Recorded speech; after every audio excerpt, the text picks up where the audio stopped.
It's been raining the last couple of days and I finally raked up this hay.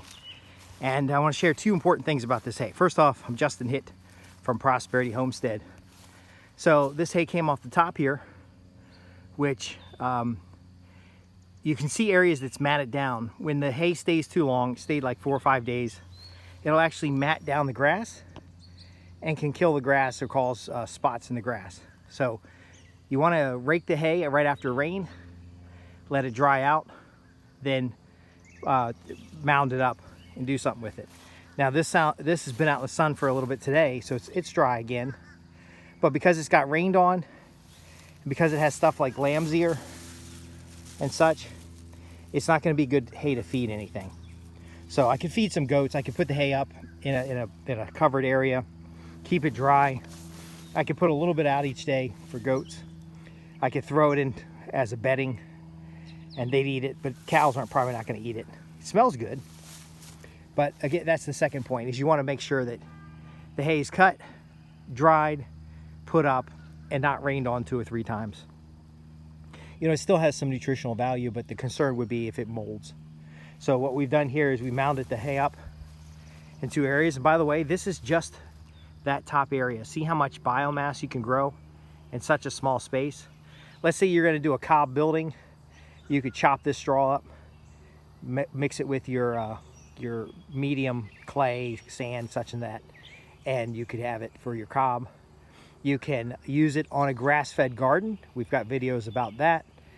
You could compost it, just compost the materials. Now, it's going to be better to feed the animals and then let them compost it and then deposit it somewhere where you can scoop it up and use that fertilizer. If you have rabbits, you can put it under your rabbits as kind of a moisture absorbent, because again, it's soiled hay. It's not premium, it's not fresh cut.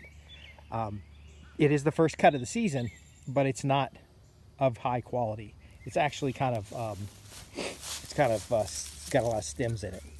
Now, if you're going to be weaving like you know, a straw sandal or something, yeah, this is perfect for that. But again, we want to keep it dry, even if we're going to use it for compost, because dry hay is easier to move than wet hay. And I do feel like I'm going to sneeze because of the pollen in it. Now you'll notice there's all kinds of different cuts of hay in here, all kinds of different types. So there's some fine grass like this, and so that can make ropes. There's some thick stuff like this, can make sandals.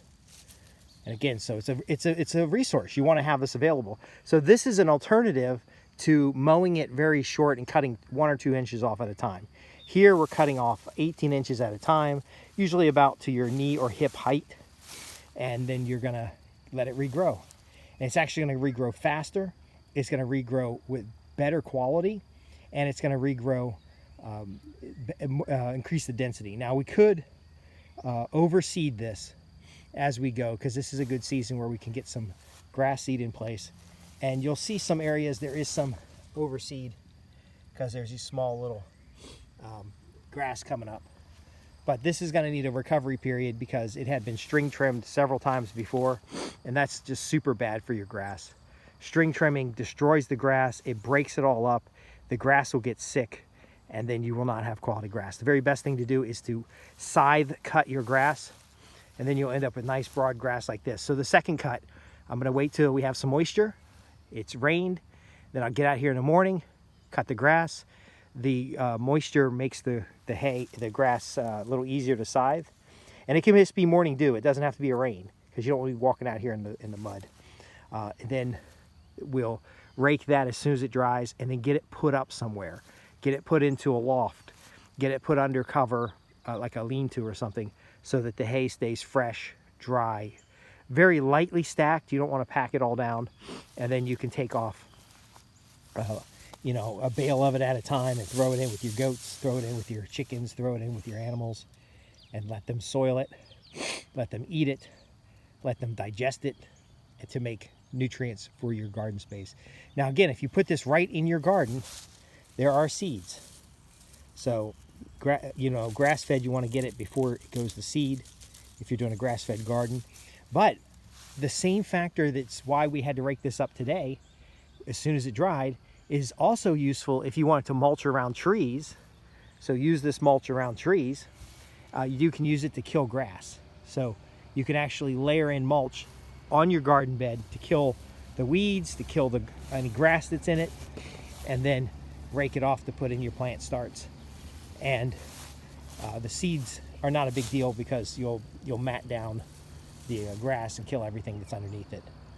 So there's just a few takeaway tips for long cut grass, some of the benefits of using scythe to cut rather than to use a mower. A scythe you can definitely do on the hill here, and ultimately some ideas of what you're going to do with all this biomass, because again, this is just half the hill. This is just the top half of the hill. We took a giant truckload of the bottom half, which was higher quality, and it was cut fresh and it was processed quickly. We took a load of the bottom half here over to some very happy cows, and we'll do that again when we cut it again. But there's methods to this madness. There are ways to grow biomass. This is literally carbon from the atmosphere sequestered into a input or a food product for animals. Now you might be saying, oh, the animals are going to eat it and then they're going to fart and put methane back in the atmosphere. So you took out carbon dioxide and now you're putting methane in the atmosphere. If the animal's well taken care of and they're healthy, they will not be farting enough for that to be a problem. And when they do, most of that nutrient will go on the ground in the form of carbon on the ground, liquid manures, so urine and stuff like that. And then it's going to grow more grass. You're not going to, if you're smelling methane or sulfur around your animals, the pens are not clean, they're not being well taken care of. But again, this is an input for that if properly managed. And it is awesome to be able to have this kind of abundance. It is something not everybody understands, but grass was meant to feed animals, not to be your lawn.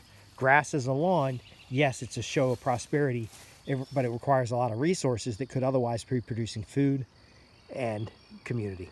Thanks for watching. I'm Justin Hitt from Prosperity Homestead. If you have questions about what I've covered here or anything that we do, visit us at www.prosperityhomestead.org. Go to the contact page and ask your questions.